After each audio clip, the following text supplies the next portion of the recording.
ఈరోజు కదిరి కోర్టులో న్యాయవాదిగా పనిచేస్తున్నటువంటి కోర్టు ఎదురుగా ఉంటూ బొగ్గిటి రామస్వామి నాయుడు అని ఒక న్యాయవాది ఒక వీడియో రిలీజ్ చేయడం జరిగింది. ఆ వీడియోలో నిజాలు మాట్లాడుకోకుండా నిజాలు కప్పిపుచ్చుతూ తన చేసిన తప్పు కనీసం తెలుసుకుంటాడని మేము ఇన్నాళ్ళు లేట్ చేసినాము, కొంచెమన్నా పక్షాపాతం పడతాడేమో అనుకున్నాను. కానీ సిగ్గు లేకుండా బరి తెగించి ఆయన మాట్లాడినటువంటి మాటలు చాలా సమాజానికే సిగ్గుచేటుగా అనిపిస్తుంది. నిజాలు చెప్తాను నేను ఇప్పుడు అందరు కూడా తెలియపరుస్తా.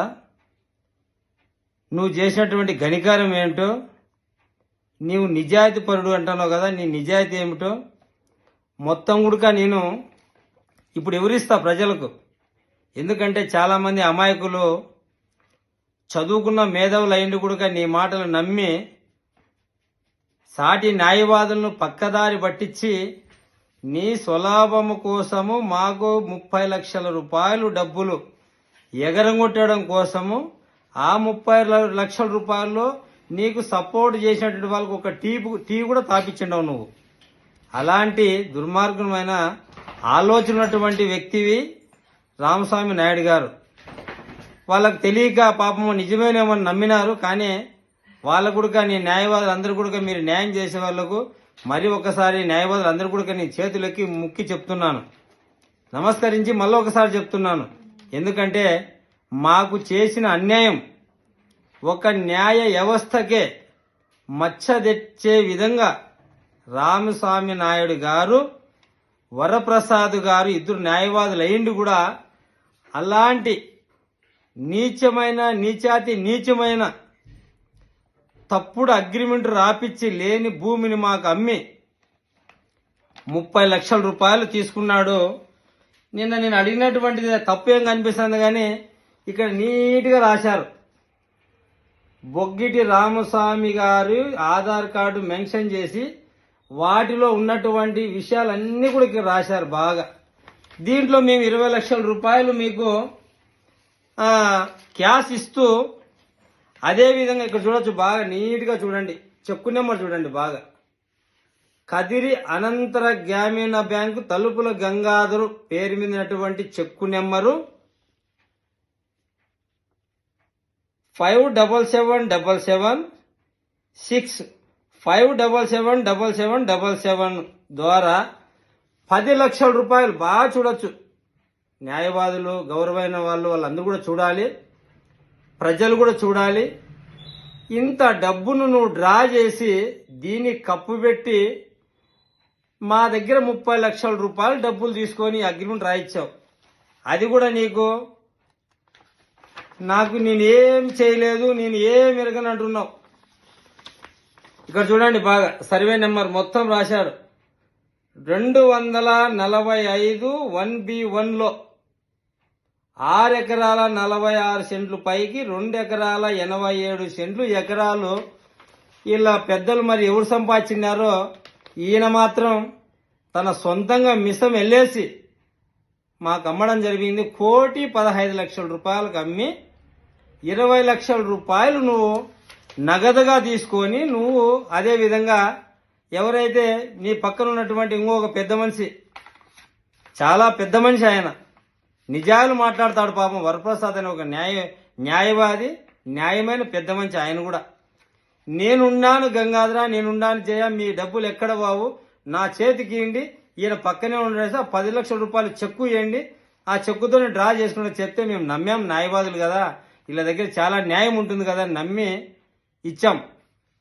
డ్రా చేసుకున్నావు, తిన్నావు, ఎంజాయ్ చేసినావు, అంతా అయిపోయింది. కానీ మేము ఆ భూమి మీదకి వెళ్ళినప్పుడు ఈ భూమి నీది కాదు, బొగ్గిటి రామస్వామి అనేవాడు ఎవరో మాకు తెలియదు, ఈ భూమి మాదని చెప్పేసి కొంతమంది అక్కడ వచ్చినటువంటి వ్యక్తులు మేము చూపిస్తాం నీకు, వాళ్ళ పేరుతో ఉన్నటువంటి భూమి, వాళ్ళ పేరుతో ఉన్నటువంటి రిజిస్ట్రేషను అన్ని కూడా చూపిస్తాం మేము. నువ్వేం ఉలిక్కి పడితే మాత్రం నిజం అబద్ధం చేస్తామనుకోవడం రామస్వామి నాయుడు గారు. న్యాయవాది గారు న్యాయంగా ఉండు, లేదంటే నీకు ఇప్పుడు స్టార్ట్ చేసినాం, ఏం చేస్తామనేది స్టార్ట్ చేసినాము. మేము న్యాయపరంగానే పోరాటం చేస్తాము, న్యాయంగానే నిన్ను బోన్లో నిలబెట్టే పరిస్థితి కూడా ఖచ్చితంగా తెస్తాం మేము. ఆ విషయంలో ఎటువంటి అనుమానం లేదు. నిదానంగా మేము చెప్తాము, ఇంకా వివరిస్తాం. మీ న్యాయవాదులు ఎవరెవరైతే నీకు బాగా సపోర్ట్ చేసినారో కొంతమంది, వాళ్ళకి తెలియదు పాపం, వాళ్ళకి తెలియక వాళ్ళని పక్కదారి పట్టించి నా పైన దాడి చేశారు, గొడవ చేశారని. నేను ఈ డబ్బుల గురించి చెప్పు స్వామి, న్యాయవాది గారని మేమడిగితే డబ్బులు చెప్పుకోకుండా ఏందేందో నీ కొడుకు నువ్వు ఇవన్నీ సరేనయ్యా, మా కొడుకు మేము అన్నీ ఉంటాము, మేము తప్పులు చేసింటే ఒకవేళ మేము ఎక్కడన్నా దౌర్జన్యం చేసింటే వాళ్ళు వచ్చి లోకల్ పోలీస్ స్టేషన్ కంప్లైంట్ ఇస్తారు. అదే విధంగా మా కొడుకు ఏదైనా చేసింటే కంప్లైంట్ ఉంటే మీరు చాలా చాలా పెద్ద పెద్ద ఆరోపణలు చేశారు, చాలా పెద్ద ఆరోపణలు చేశారు. ఆరోపణలు అంటే మరి అంతా ఇంత ఆరోపణలు కాదు. నేను చాలా వైట్ పేపర్ లాంటి వాడిని, ఏదో నాకు తెలియదు, నా మీద ఒక కేసు లేదు, ఒక నిజాయితీ పరుణ్ణి, నన్ను ఎవరు ఏమనలేదు, 25 సంవత్సరాలుగా నేను LLB చదువుకొని లాయర్గా పనిచేస్తున్నాను, అందరికి న్యాయమే చేస్తాను, న్యాయవాదిగా అంటున్నావు. అదే స్వామి, న్యాయవాది నువ్వు అయినప్పుడు ఇక్కడ బాగా నీట్గా రాశారు, నీట్గా. అదే నీ ఎఫ్ఐఆర్ కూడా ఉంది, ఏం నువ్వు తొందరపడద్దు స్వామి, నువ్వేం తొందరపడదు. నీ ఎఫ్ఐఆర్ ఉంది స్వామి, బాగుంది, చూపిస్తా.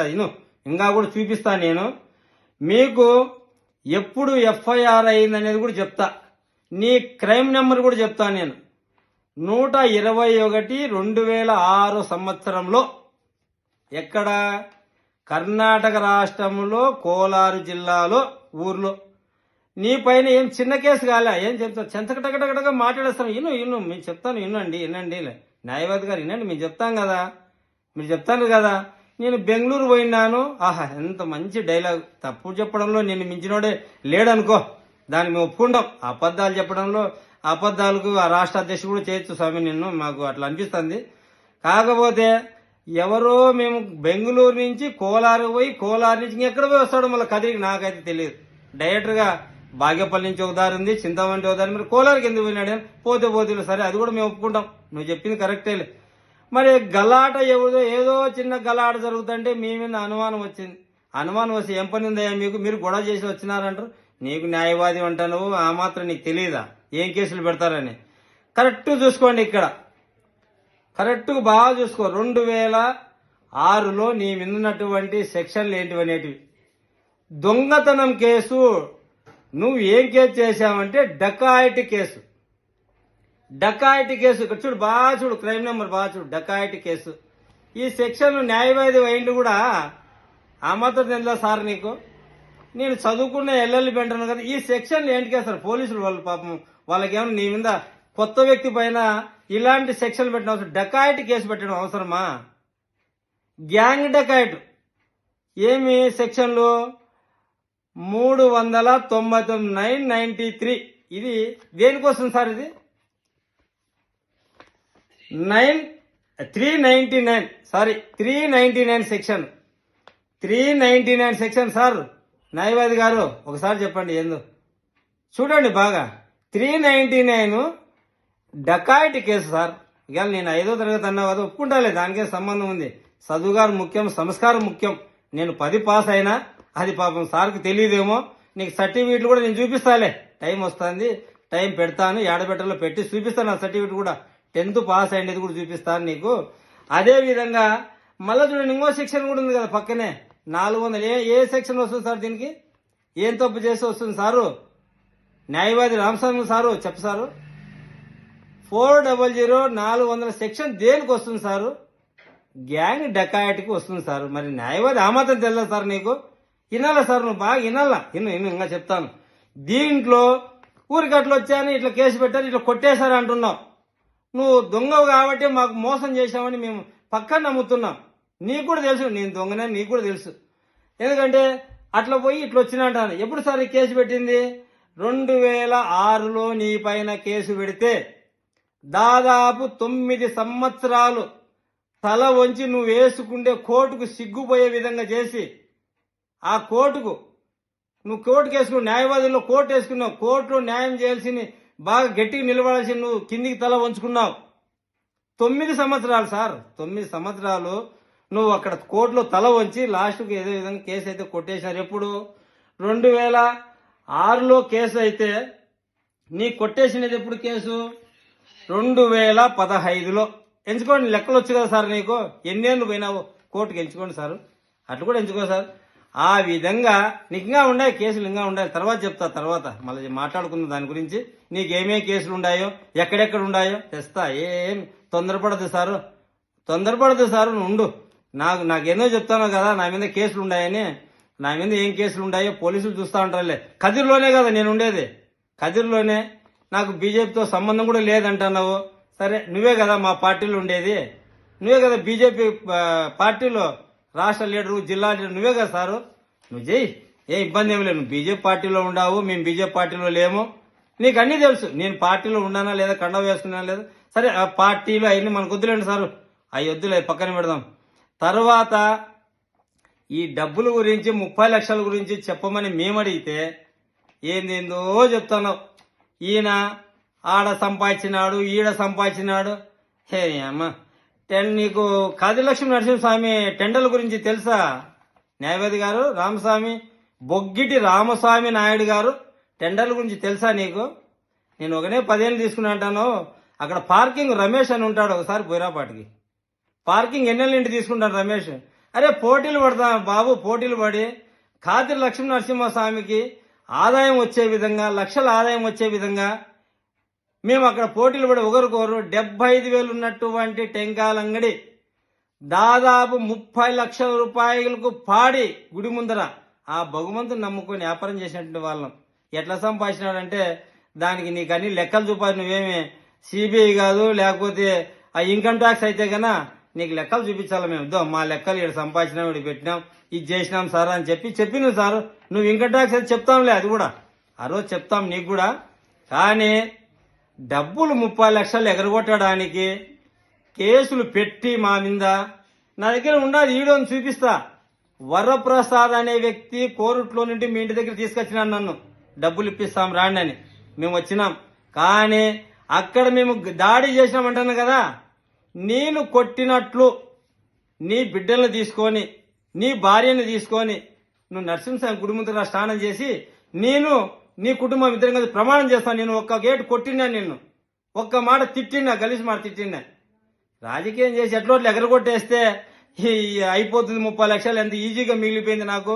నేను ఎంత ఈజీగా ఎగరగొట్టేసినా నీళ్లకు అని చెప్పి జయా మీద, నాగప్ప మీద, పకీరప్ప మీద, శ్రీనివాసుల మీద, మా మీద కేసు పెట్టి చట్టం ఎక్కడ లేని విధంగా కదిర్లో నువ్వు చేసినటువంటి అది కూడా బయటకు తెస్తాం తొందరలో.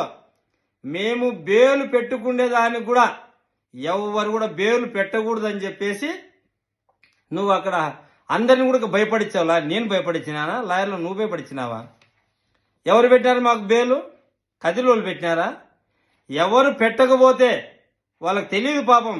నిజంగా మేమేమి నీ మీద దాడి చేసినా అనుకుంటాం. ఇప్పుడు మేము పిలుస్తాం కదా, డేట్ ఇస్తాం, 2-3 రోజులు రా నరసింహస్వామి టెంపుల్లోకి వచ్చి రామస్వామి నాయుడును నేను ఒక కేటు కూడా కొట్టలేదని చెప్పి నేను ప్రమాణం చేస్తా.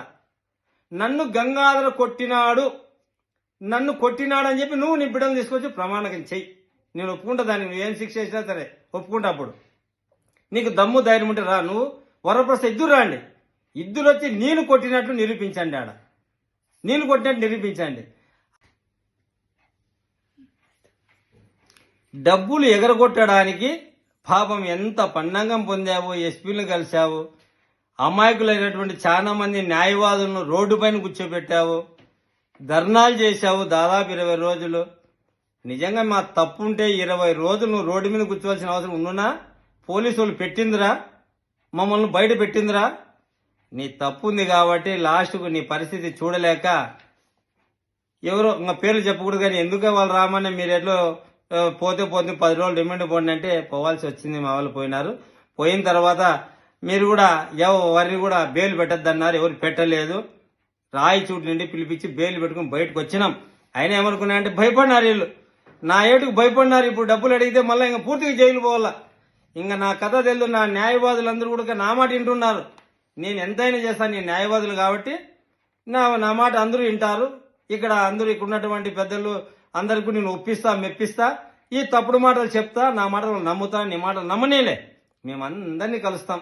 వచ్చి కోర్టులోకి వచ్చి మా దగ్గర ఉన్నటువంటి ఏదైతే నువ్వు రాపించినట్టు డాక్యుమెంట్ ఉందో ఈ డాక్యుమెంట్ చూపించి, అయ్యా మేము ఇచ్చిన డబ్బులు కరెక్టా కాదా, మా డబ్బులు మాకు ఇమ్మంటే మీరు అందరూ మాకు సాయం చేయండి అని వాళ్ళందరినీ అడుగుతాం. మేము తప్పేముంది, వాళ్ళందరినీ అడుగుతాం. మాకు అయ్యా సాయం చేయండి, ఈ రోజుల్లో 10,000 పుట్టడం ఎంతో కష్టమైనప్పుడు 30 లక్షల డబ్బులు తీసుకొని ఆయన ఈ విధంగా చేయడం కరెక్ట్ కాదని మేము చెప్తాం. కానీ పాపం అన్నాడు ఒక మాట, ఆయన దీంట్లో రాసింది ఒకటి మర్చిపోయినట్లున్నాడు ఆయన పాపము. ఏం రాసిన అంటే, నేను దాదాపు 15-20 సంవత్సరాలుగా న్యాయవాదిగా పనిచేస్తున్నాను. ఆ న్యాయవాది పనిలో నాకు వచ్చినటువంటి ఆ డబ్బుతో ఇంటి బాడికి కూడా కట్టలేక 6,000 రూపాయలు మాత్రం నేను బాడికి కడుతున్నాను అని అంటాడు ఆయన. దీంట్లో 8,000 బాడిగని ఈడోలు చెప్తున్నాడు, కానీ ఇక్కడేమో 6,000 అంటున్నాడు. నీ నోరే అబద్ధం లేదు, దాని 6 అంటావు, 6, 8 అంటావు. ఇక్కడ 6 అని నీట్గా మేటర్ సెట్ చేసినావు, ఈడోలు మాత్రం 8 అంట. మరి యాది నిజం అనాలి సార్? నువ్వు చదువుకున్నావు కదా, ఎల్ఎల్బి చదువుకున్నావు కదా సారు. ఎల్ఎల్బి చదివినోని నువ్వు ఒక 6కు 8కి తేడా లేకపోతే ఎట్లా 6,000 8,000 చేసేస్తాను అట్లే. అంటే ఎందుకంటే మనం అన్ని కూసేంత తప్పుడు కూతలే కదా, దానికి ఏముందిలే. కరెక్టే, అవన్నీ కరెక్టే నువ్వు చెప్పింది. మా డబ్బులు చెప్పు స్వామి, ఎప్పుడు ఇస్తావో మా డబ్బులు చెప్పు. కేసు పెట్టేంత మాత్రాన నా కేసు పెట్టి అయిపోయిందంటే వదిలేస్తామా? డబ్బులు వదిలేసి గమనం ఉండాలనా? అరే ఎంత ఈజీగా అయిపోయింది, 30 లక్షలు డబ్బులు తీసుకుని అయిపోయింది. సరే అది కూడా చూస్తాం. ఇంకా ఎన్నాళ్ళు పెట్టుకుంటావో, మేము న్యాయ పోరాటం చేయాలనా, ఇంకా ఎవరి దగ్గర పోవాలనా, నీ చరిత్ర అంతా బయట చెప్పాలనా, నీకున్నటువంటి సాటి న్యాయవాదుల మధ్య నిన్ను ఏ విధంగా బదనాం చేయాలా, నువ్వు చేసిన తప్పులు అందరికి చెప్తాం. నువ్వు చేసిన పని మేము చేయలేక కాదు సారు, మేము కూడా ధర్నా చేసేవాళ్ళమే నీ ఇంటి ముందరనే. కానీ ఆ రోజులు ఉన్నట్టు పరిస్థితుల్లో ఒక పెద్ద ఆయన వద్దు, ఊరు మంచిగా ఉండాలా, ధర్నాలు చేసి చెడ్డ పేరు తేవద్దని చెప్పడం వల్ల ఊరు బాగు కోసం మనం పని చేయాలా, మీరు కొంచెం తగ్గినా పర్వాలా, నా మాట ఏంటంటే మేము విన్నాం. పెద్ద ఆయన మాట కాదనిలే, పేరు వద్దులేండి, విన్నాం మేము. కానీ మాకు న్యాయం జరగలేదు, జరుగుతుంది. వాళ్ళకు కూడా తెలుసు ఎవరికి ఎక్కడ అన్యాయం జరిగిందని. ఇంకా వరుసగా చెప్పుకుంటూ పోతున్నాడు. ఇంకా వరుసగా 12 కేసులు ఉంటే, ఒకవేళ ఏం కేసులు? నీ మాదిరి దొంగతనం చేసినానా? నీ తరఫు దొంగతనం చేసినా కర్ణాటక రాష్ట్రం పోయి? రామస్వామి నాయుడు గారు, మీ మాదిరి నేను దొంగతనం చేసినానా? చెప్పండి, దొంగతనాలు చేసింటే. నీ నీట్గా ఉంది dacoity case, gang dacoity case కూడా నువ్వు చేసినా, నేను చేసినానా? ఏదైనా ఉంటావు గేల, ఇద్దరు మడుచుకుంటాము, పెద్ద మనిషిగా పోయి ఉంటాము, చిన్న మాట పడి ఉంటే కేసులు కట్టింటారు. నాకైతే తెలియదు, నువ్వు చెప్తాను. నాకేం దాని మీద చాలా వరకు బెయిల్ కూడా తీసుకోలే, నాకు ఇప్పుడు పిలిచిన కూడా పిలిచలే. సరే, నువ్వు చెప్పిన దానికి నీ డబ్బా నువ్వే కొట్టుకుంటాను, కొట్టుకో. ఆడి 12 కేసులు ఉంటే ఉన్నాయి, పోలీసులు చూస్తారు. కేసులు ఉంటే నా మీద యాక్షన్ తీసుకుంటారు. అయిన గుడిలో వ్యాపారం గురించి టెంకాయ వ్యాపారం చెప్పినా, నీకేమైనా డౌట్ ఉంటే 10 సంవత్సరాలు నాకు ఎట్టించినారంటే, ఆ రమేష్ ఉన్నాడు, లేకపోతే పక్కన గోపాల్ వాళ్ళు ఉన్నారు, వాళ్ళ దగ్గర 10 కాదు 15, 20 సంవత్సరాలు వాళ్ళని అడిగి ఎట్లా వస్తున్నాయో నీకు తెలుసు కదా. ఎందుకంటే మనం అట్లాంటి చేయం కదా. ఈ విధంగా లాక్కోవడం ఎవరి దగ్గరన్నా, నా దగ్గర భూమి ఉంది, అయ్యా సిగ్గుపోతుందయ్యా స్వామి, నీకు భూమి నీ పేరుతో లేదు, నువ్వు అమ్మినావు అంటాను. అబ్బా ఎంత మంచి మాట అన్నాడంటే, నాకు ఇంకా మిగతా డబ్బులు ఇవ్వాల్సి వస్తుందని చెప్పేసి లిటిగేషన్ చేసినాం. నీ మిగతా డబ్బులు అంత ఇచ్చేస్తాం. 30 లక్షలు ఇచ్చినాం కదా, 95 లక్షలు నీకు ఇస్తాం. మన నాన్ననో మన తాతనో ఆ భూమి సంపాదించిండేది ఆ డాక్యుమెంట్లు తీసుకురా. నేను ఎందుకో ఆ రోజు న్యాయవాదిగా నమ్మినాను. నాను సాతో ఎవరు బొగ్గిటి రామస్వామి నాయన గారు సంపాదించిన భూమి అదేంటే ఎంత సర్వే నెంబర్లో 200 ఈ సర్వే నెంబర్లో ఆ భూమిని తమ తాతగారు సంపాదించే డాక్యుమెంట్ దాని 254 1B1లో మన తాతగారు నాన్నగారు సంపాదించిన భూమి ఏమన్నా ఉంటే గనా ఆ డాక్యుమెంట్ చేసినాడు సార్, ఇస్తాం మేము 95 లక్షలు. లేకపోతే మా సొమ్ము తినేది దళితుడు పేరు దళితుని సొమ్మే తిని ఆ డబ్బులు తీసుకొని 6,000 కట్టలేక, కరెక్ట్ నువ్వు చెప్పిన మాటకు అర్థమైంది. 6,000 కట్టలేక ఒకటేసారి ఇట్లా 30 లక్షల రూపాయలు మోసం చేసి ఎన్నేళ్ళు బాడీ కట్టొచ్చు? అబ్బా మంచి ఐడియానే, బాగానే ఉంది నీ ఐడియా. సరే నువ్వు చేసేది మోసం చేస్తాను. 30 లక్షలు అంటే ఎన్నేళ్ళు కట్టాలి చెప్పు సార్? నువ్వు లెక్క నీకు వచ్చి ఉంటుందిలే. అది ఎన్నాళ్ళు కట్టుకున్నావో బాడీగా, ఎన్నాళ్ళు తిన్నావో, ఆ డబ్బులు ఇంకా నీ బిడ్డలకు చదువులకు ఎంత పెట్టినావో అని పెట్టుకో. మేము కాదనిలే, మా సొమ్ము మాకీ సార్ అంటే నువ్వు ఏదేదో మాట్లాడతాను. వీళ్ళు కేసులు అది అంటారు, ఇవన్నీ రాసినావు, మొత్తం అండర్లైన్ చేసిన, ఏం ఇబ్బంది లేదు. రెడీగా ఉండు, నువ్వు రెడీగా ఉండు సార్, మీరు రెడీగా ఉండండి సార్. మీరు రెడీగా ఉండి తనకల్లో నా పేరు మీద 35 ఎకరాల భూమి కబ్జా, రిజిస్ట్రేషన్. ఆ పత్రాలు చూపించు. అదేవిధంగా ఇంకా 40 కోట్ల ఆస్తి. నేను మీడియా మూలకంగా చెప్తాను, ఎక్కడ సంతకాలు పెట్టమన్నా కూడా కోర్టులోనా, సబ్ రిజిస్టర్ ఆఫీస్లోనా, పోలీస్ స్టేషన్, మీ ఇంట్లోనా, పెద్ద మనుషుల సంక్షేమం మొత్తం సంతకాలు పెట్టేస్తా. నాకు ఒక 6 కోట్లు ఇచ్చేసాలి సార్. 6 కోట్లు అంతా నీకే. నా ఆస్తులు ఎన్నున్నా నీకే అన్ని. అంటే దాదాపు 6 కోట్లు పోతే 34 కోట్లు నీకు వస్తాయి సార్. ఎందుకు ఇట్లా దొంగ తిరుడు మాటలు చెప్పి దొంగ అగ్రిమెంట్లు వేసి ఆ డబ్బులు సంపాదించుకోవడం ఎందుకు? నేనే ఇస్తాంటాను కదా నీకు, మిగతా నా ఆస్తి అంతా నీకే తీసుకో. దీని మాట తప్పితే అప్పుడు అడుగు. లేదంటే నువ్వు నరసింహ గుళ్ళోకి వచ్చి ప్రమాణం చేయాల. లేదు నేను తప్పు మాట్లాడి నీ ముక్కు నేలకు రాయాల. నీ మీద పోలీస్ స్టేషన్ కూడా పిలిపిస్తాను. దీని మీద కూడా ఇంకా చాలా మాట్లాడినావు. దీనికి ఏమి ఇంకోటి, ఓడిసి మండలంలో నాకైతే తెలియదబ్బా. ఓడిసి మండలంలో ఏడ నేను భూమి కొన్నాను, ఏదో ఫ్లాట్ కొన్నాను, దాని రిజిస్ట్రేషన్ కూడా ఉంది. 4 సెంట్లు మాత్రమే అది రిజిస్ట్రేషన్ ఉంది. కొన్నాడు కూడా వచ్చి నీకు ఏ విధంగా బుద్ధి చెప్పాలో కూడా ఆయనతో చెప్పిస్తా. అది కూడా ఇంకంత తప్ప నాకేం తెలియదు. ఇంకోటి, ఇక్కడ ప్రభుత్వ స్థల విషయంలో నాకెక్కడ కూడా ప్రభుత్వ స్థలం విషయంలో ఒక ఇంచు కూడా నేను తీసుకోలేదు. వాళ్ళు ప్రభుత్వ స్థలం లాక్కోలేదు. మేము నీకు తెలిసిన నీకేం తెలుసు అట్లాంటివన్నీ. 206 206 చదివినావు కదా. మళ్ళా నీకు తెలుగు ఇంగ్లీష్ 2 చెప్తాను సార్. నేను 5వ తరగతి చదువుకున్నాను. తెలుగు ఇంగ్లీష్ 2 చెప్తాను. 206 206 సర్వే నెంబరు తెలుగులో, లేదంటే ఇంగ్లీష్లో 206 తెలుగులో 206 సర్వే నెంబర్లో ఇక్కడే అడపాలి వీధిలో 86 సెంట్లు పైన భూమి సారు. మేము అనుకోనింటే దాన్ని మేము ఎప్పుడో చేసుకుందాం. ప్రభుత్వ భూమిలో చాలా మందికి పట్టాలిస్తే ధర్నాలు చేసి ఆమ నిరాహార దీక్ష చేసి ఆ కోర్టు కేసి పట్టాలన్నీ క్యాన్సిల్ చేపించి ఇదే ప్రభుత్వానికి మేము హ్యాండ్ ఓవర్ చేసిన ఘనత మాకుంది. నీకు లేదు. అది మాకుంది. విచారించుకో ఎవరు చేసినారని. ఒకసారి సుబ్రాజ్ సార్ లాయర్ కూడా దాంట్లో ఉన్నాడు. ఆయన అడుగు, సార్ ఎవరు ధర్నా చేసినారు, ఎవరు కేసు? సుబ్రాజ్ సార్తో పాపం కేసు కూడా ఇచ్చినాం. అదేవిధంగా సారు మేము డబ్బులు కాసిపడి ఉంటే పక్కన తేరుమోకులు ఉట్టుంది చూసింటావు. అదాన్ని వస్తాపోతుంది. ఎప్పుడన్నా నీకు అవసాట్లు వచ్చినప్పుడు దేవుని ముక్కుంటా ఉంటావు. చూసినా నేను అప్పుడప్పుడు వస్తా ఉంటావు.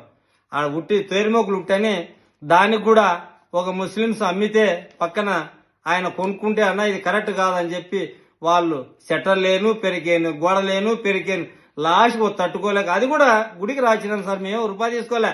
అది నీ చేతులు పడి ఉంటే కదా మొత్తంగా నాదేనని చెప్పేసి నీకు తెలిసిన కూడా వాళ్ళకు అగ్రిమెంట్ ఇచ్చేసి దాంట్లో ₹1 కోటి దొబ్బేసింది పాపం. నీ నరసింహస్వామి నీకు అవకాశం ఇలేదు సార్. అది కూడా పాపం అది కూడా అడుగు. లేకపోతే బీజేపీ వల్ల ఎవరు దీన్ని చేసిండేది, దాంట్లో గంగాధర్ ఉన్నాడా ఎవరున్నారని కూడా కనుక్కో సార్. ఇంకోటి, తనకల్లులో భూమి మీరు చూపించాలా సార్ మాకు. అది మీరు ఖచ్చితంగా మాకు చూపించాలా. 25 నేను న్యాయవాది వృత్తులు 25 సంవత్సరాలుగా ఉన్నాను. నెలకు 6,000 రూపాయలు ఒకసారి నీ ముఖం పెట్టి నువ్వు ఏదైతే మాట్లాడినావో ఏమని 8,000 రూపాయలు నేను బాడీ కట్టలేకుండా ఈడో చేసినావు. కానీ రాసింది మాత్రం నీ తప్పులు లెక్కలేలే. దాని తప్పేంది. 6 రాసినావు కానీ 8,000 అని చెప్తాను సార్. నువ్వు దాంట్లో మాటల్లో మాత్రం 8,000, రాతలో మాత్రం 6,000. డబ్బులే 30 లక్షలు లేని భూమి అమ్మేది. అది నీకు అలవాటే అనుకో. దాన్ని కూడా నీకే వదిలేస్తున్నాం సార్. నాకు చాలా ఇబ్బంది కలుగుతుంది. ఇరిగేషన్ లిటికేషన్ భూములు నేను న్యాయం చేయలే. ఒకవేళ ఏదైనా లిటికేషన్ చేసింటే కన్నా నీ దగ్గర ఉంటే వాళ్ళని పిలిచిరా, నేను వాళ్ళ కాళ్ళు పట్టుకొని చెప్తా. నేనేం తప్పు చేసింటే కానీ వాళ్ళని పిలిచిరా. నువ్వేం నువ్వు వద్దంటన్నా. లేదు పోలీస్ స్టేషన్ కంప్లైంట్ ఇప్పించు. పోలీసులు ఉండరు. సీఏ గారు దేన్ని కూడా క్షమించడం లేదు. దాని వెంటనే కంప్లైంట్ ఇస్తే కేసు కట్టేస్తున్నాడు. ఆయన ఎవరిని కూడా రికమెండేషన్ లేదు, ఏం లేదు. ఇంకోటి వాడిన సీఏ ఎవరిని కూడా రామస్వామిని లెక్కలేదు, గంగాధర్ లెక్కలేదు. తప్పు చేసి ఎవడైనా కూడా స్టేషన్లో కేసు రిజిస్టర్ చేస్తాడు, జైలు పంపిస్తాడు. ఆయన ఎవరిని క్షమించాడు సీఏ. నీకు తెలియదేమో పాపం. ఎందుకంటే నువ్వు కేసు పెట్టినప్పుడు ఈయన మన సీఏ గారు నారాయణ సార్ కాదు ఉండింది అప్పుడు. ఆయన లేడు అప్పుడున్న సీఏ పుల్లయ్య గారు. కాబట్టి నీ జరిపించినావు, కేసులు పెట్టించినావు, బెయిల్ ఎవరు పెట్టొద్దని చెప్పినావు, అవన్నీ చెప్పినావు. మేము బెట్లో బయటకు వచ్చినాం. సరే అది కూడా ఎవరైనా ఉంటే పెట్టించు సార్. నువ్వు వాళ్ళని పిలుచుకొని చెప్పించు, నా మీద కేసు పెట్టించు. నాకేం అభ్యంతరం లేదు. అయినా ఈ డబ్బులు మేము అడిగితే ఏంటో చెప్తాను. రెండో విషయం, గోరింకల గుట్ట నీకు పిలుచుకొస్తా. ఆడవాళ్ళని పిలుచుకొస్తా. ఆడ ఎవరో పట్టాలకి ఇచ్చినామో దాదాపు 5 లక్షల పైన ఖర్చు పెట్టి నా సొంత ఖర్చులతో అక్కడ తయారు చేయించి ఎంఎస్ పార్థసారథి గారితో కొంచెం డబ్బులు ఇప్పించుకొని అక్కడున్నటువంటి మట్టి రాళ్ళు వాళ్ళ భూమిలో బావి ఉంటే ఆ బావికి తోలి సదును చేసి వాళ్ళ పేదలకు దాదాపు 100గా మాట్లాడితే తప్పుడు కుతులు అనుకో దాన్నే ఉంది. మీరు మాట్లాడినారు అబద్ధాలు మాట్లాడినారు దానికి ఎందుకంటే మన భాష తప్పుడు కదా, మాట్లాడితే నోరు ఇప్పితే అబద్ధాలు కదా. 100 ప్లాట్లు అంటే లేవు తప్పులేదు. 65 ప్లాట్లు ఉన్నాయి అంతే. 65 35 జోడించినావు. మన నోరే తప్పు, మనమే తప్పు. బొగ్గిటి రామస్వామి గారే తప్పు. ఆయన నోరు ఎట్లుంటుంది చెప్పు? మంచి తప్పే, మనసు బాగా తప్పే, మనిషి తప్పే, నోరు తప్పే, మాట తప్పే, నీ బతికే తప్పు. దానికి ఆడికి అయిపోయింది 65 మీద ఒక్కొక్కరి దగ్గర 500 తీసుకున్నా కూడా నేను శిక్షణ ఇస్తా. వాళ్ళతో ఒక్కరిని పిలుచుకొచ్చి చెప్పించు, ఒక్కరిని పిలుచుకొచ్చి నువ్వు చెప్పించు, నేను పిలుచుకొస్తా. రేపు బెంగళూరు పోతున్నా, మర్నాడు వచ్చి పిలుచుకొచ్చి నీ మీడియా ముందర కూర్చోబెడతా వాళ్ళతో నీకు చెప్పిస్తా. సార్ ఏం బొగ్గిటి రామస్వామి సార్ నువ్వేం భయపడద్దు, నేను చెప్పించి నీకు నిజాలు చెప్పిస్తా. దాని కూడా గోరింకలగుంట్లో 3 కోట్లు ఆ ప్లాట్ ఆడ కొంటేనే ₹1,00,000 ఒకటిన్నర సెంటు దానికి. ఆడికి 60 ప్లాట్లకైనా 60 లక్షలే. 3 కోట్లు ఏదన్నా ఆయన అంతేలే అబద్ధాలు చెప్పి కొట్టేసే. మనకు లక్షలు అంటే కోట్లు, కోట్లు అంటే లక్షలు. మనకి ఎందుకు కష్టపడి సంపాదిస్తే కదా దాని లక్షలు ఎంత అనేది తెలిసేది. ఎవడో వస్తాడు ఏదో మనం తప్పుడు మాటలు చెప్తాము, వానికి నమ్ముతాము. ఆయనకు సారు కోట్ వేసుకున్నాడు, ట్యాగ్ వేసుకున్నాడు, నల్లకోటు కాబట్టి న్యాయవాది న్యాయం చేస్తాడు అనుకుంటే నువ్వు వేసేస్తున్నావు అందరికీ. సరే మంచిదేలే సార్, అది కూడా మంచిదే. దాన్ని కూడా చూపిస్తాంలే మేము కోరికల గుట్లు ఎంత చేసినామని. రైలు కట్ అవతలని చెప్పినట్లున్నావు. రైలు కట్ అవతల 1 ఎకరా స్థలం నాకైతే తెలియదు. నాకైతే రైలు కట్ అవతల 1 ఎకరా స్థలం లేదు. నువ్వు దొంగ దగ్గర నుండి రాపించినావే 2 ఎకరాల 87 సెంట్లు, అది మాత్రమే తెలుసు నాకు. రైలు కట్ అవతల అస్సలు తెలియదు నాకు. ఒకవేళ ఉంటే చూపించు. దాన్ని కూడా నీ మీద యాడికి ఈడ్చాలో ఈడుస్తా సార్. అది కూడా చూపించాలి నువ్వు డాక్యుమెంట్ చూపించిద్దో ఇది దౌర్జన్యం చేసిన వాడు అమ్మినోడు కొన్నోడు, లేకపోతే నా మీద నా ఆధార్ కార్డు నీకు ఇస్తా, నా మీద ఏదైనా రిజిస్ట్రేషన్ పత్రాలు ఉంటే చూపించి దాన్ని కూడా చెప్తా. వాళ్ళని కూడా పిలిపిస్తాం. అప్పుడు కూడా ఏమైనా నేను రిజిస్టర్ చేసుకున్నానా, నువ్వు నాకు అమ్మినావా, నేను దౌర్జన్యం చేసినా అది కూడా చెప్తా సార్. నీకు అది కూడా చెప్తాలే సార్. న్యాయవాది గారు బొగ్గిటి రామస్వామి న్యాయవాది, కోర్టు ముందర కాపురం ఉన్నటువంటి ఆయన ఇలాంటి డబ్బులతోనే తన పిల్లలు కూడా బాగా చదివించినాడు. మాలాంటి డబ్బులు తీసుకొని పిల్లలు కూడా బాగా చదివించినావు. చదువుకో. ఆ బిడ్డలు ఏమన్నాం మేము, వాళ్ళేం తప్పు ఉంది? నువ్వు తప్పుడు మార్గంలో పోయి డబ్బులు సంపాదించి వాళ్ళకి ఇస్తే తల్లిదండ్రులు పుట్టించుకుని ఎవడైనా చదివించాల్సిందే. నువ్వు కూడా అదే పని చేసినావు. కానీ మాలాంటి వాళ్ళు నోరు కొట్టద్దు సారు. మేము నిజంగా దళితులమే కాదనిలే, కానీ దళితులు నీ దగ్గర చెప్పుకోలే. ఏం మా డబ్బులు మారలేదా సార్? నీకు మారింటాయిలే. నీకు ఎందుకు మారిండవు? ఎంజాయ్ చేసినావు, పిల్లల ఫీజులు, ఇంటికి నువ్వు ఏడన్నా ఆస్తులు మారింటాయి. మేము దళితులమైన కూడా లక్షణంగా తీసుకుంటావు కాదండి. ఇట్లా సప్పుడు మాట్లాడినప్పుడే దళితులు అది ఇది అని అంటా ఉంటావు. నాకు అది కూడా చూపించు. కొండేపాలెం దగ్గర ఏం మాట్లాడుతున్నావు సారు నువ్వు? కొండేపాలెం దగ్గర ఆ డేట్ తీసుకురా. రిజిస్ట్రేషన్ అగ్రిమెంట్ డేట్ తీసుకో, రిజిస్ట్రేషన్ డేట్ తీసుకో. మా కొడుకు హార్టికల్చర్ ఆఫీసర్ రామ్ ప్రసాద్ పుట్టపర్తిలో ఆ రోజులు పనిచేస్తా ఉన్నాడు. ఆ రోజు స్టేట్ బ్యాంక్ ఏదైతే మన బస్టాండ్ దగ్గర ఉందో state bank of India, state bank లో 9 లక్షల రూపాయలు లోన్ తీసుకొని ఆ డబ్బులు కట్టి మేము ఆ రోజు దాన్ని రిజిస్ట్రేషన్ చేసుకోవడం జరిగింది. నీ మాది చేయం మేము ఏడట్లా. 9 లక్షల రూపాయలు లోన్ తీసుకొని మా కొడుకు జాబు ప్రతి నెల అతని శాలరీలు కట్ అయ్యే విధంగా చేసి 9 లక్షలు ఇచ్చి ఆ రోజు తీసుకుందాం నానా అని చెప్పి మాకు ఆ రోజు ఆ భూమి కొనిస్తే దాని అంతా రైట్ హ్యాండ్ గానే ఉండదే. వాళ్ళు ఈయనే ఉండరు, ఎక్కడ కాదు. నువ్వు పొద్దున్న వస్తే టీకి వస్తా ఉంటావే ఎక్కడికి అన్నపూర్ణ దగ్గరికి వచ్చి అడుగు. ఎవరు అతని పేరు ఈడ హేమంత్ అన్నపూర్ణ దగ్గర ఫుడ్స్ పెట్టింటాడు. హేమంత్ మీ భూమి కొట్టేసినాడా, లేకపోతే దుబ్బేసినాడా, డబ్బులు ఇచ్చి రిజిస్టర్ చేసుకున్నాడా, ఏమన్నా దౌర్జన్యం చేసి రిజిస్టర్ చేసుకున్నాడా, కబ్జా చేసినా అడగండి. దాని తప్పేముంది? ఆయన చెప్తాడు, నీకు సరైన ముఖం మీద సమాధానం చెప్తాడు. ₹1 కూడా మోసం చేసినట్టు ఉంటాడు. ఇచ్చింటే కన్నా నీ ముఖం మీద సమాధానం చెప్తాడు. ఏం మాట్లాడుతున్నావు నువ్వు అని. ఆయన కూడా అడిగాను. కొన్నాము, అమ్మినాం, తప్ప అది? 2 లక్షలతో కొన్నాము, 5,50,000తో అమ్మినాము, తప్ప అది? వ్యాపారం చేయకూడదా? పక్కన వాళ్ళు ఎవరు చేయలేదా? పక్కన మన రవి కూడా మన అడ్వకేట్ ఉన్నాడు, ఆయనకు అమ్మినాడు కదా, ఎంతకు అమ్మినాడో మళ్ళీ ఎంతకు అమ్మి కొన్నాడో అడగండి. అవి కూడా వాళ్ళు 3కు అమ్మితే 6కు కొన్నారు. అట్లాంటి కూడా జరుగుతాయి. ఇవన్నీ ఏమి తెలియకుండానే ఒక షిఫ్ట్ రాసుకొని దగ్గర ఓ అని చదువుకుంటా పోతా చెప్పుకుంటా పోతే ఇదేదో అన్ని నిజాలైపోవు. అన్నీ నిజంగా బాగా రాతపూర్వకంగానే ఉన్నాయి. ఆ రాతపూర్వకంగా ఉండేటివే నీకు చెప్తా ఉంటావు. నువ్వు ఏదో చెప్తివి ఎస్సీ ఎస్టీ యాక్ట్లని, ఇంతవరకు నీ మీద తప్ప నువ్వు చేసిన దుర్మార్గుని కాబట్టి, నువ్వు తిట్టినావు కాబట్టి, నువ్వు మాట్లాడినావు కాబట్టి నీ మీద ఆ కేసు పెట్టినాం. కానీ ఎవరు కూడా నేను ఎస్సీ అని కూడా ఎప్పుడు చెప్పుకోలే. ఇది గుర్తించుకో బాగా.